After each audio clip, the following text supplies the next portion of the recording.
अब सवाल ये है कि क्या मौसीकी जो है वो हराम है। तो देखें, मौसीकी जो है ये दो तरह की है, एक पॉजिटिव एक नेगेटिव। अगर बेहुदा गाने सुने जाएंगे तो ये हराम है। अगर आप इससे कोई सूफ़ी कलाम सुनते हैं, कोई कवाली सुनते हैं, कोई बेहतरीन जज्बात वाला कलाम सुनते हैं तो ये तो पॉजिटिव है और ये हलाल हुई। तो याद रखने की बात यह है कि अगर आपके पास मोबाइल है, टेलीविज़न है, कंप्यूटर है, अगर उसका इस्तेमाल गलत नहीं है तो क्या चीज़ गलत हो गई? ऐसी बात नहीं है।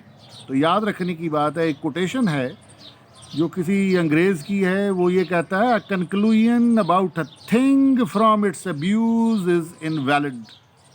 कि आप जो कंक्लूजन ड्रॉ करते हैं किसी चीज़ के अब्यूज़ करने से, किसी चीज़ को आपने अब्यूज़ किया, कंप्यूटर सही इस्तेमाल नहीं किया, नेगेटिविटी के लिए इस्तेमाल किया है, तो आप कंप्यूटर को ब्लेम तो नहीं कर सकते, ये तो आप अपनी इंटेंशंस को ब्लेम करेंगे।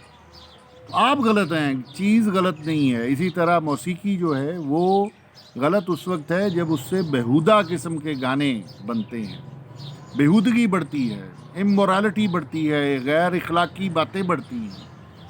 तो याद रखने की बात है, मौसीकी हलाल हराम उसका इस्तेमाल है।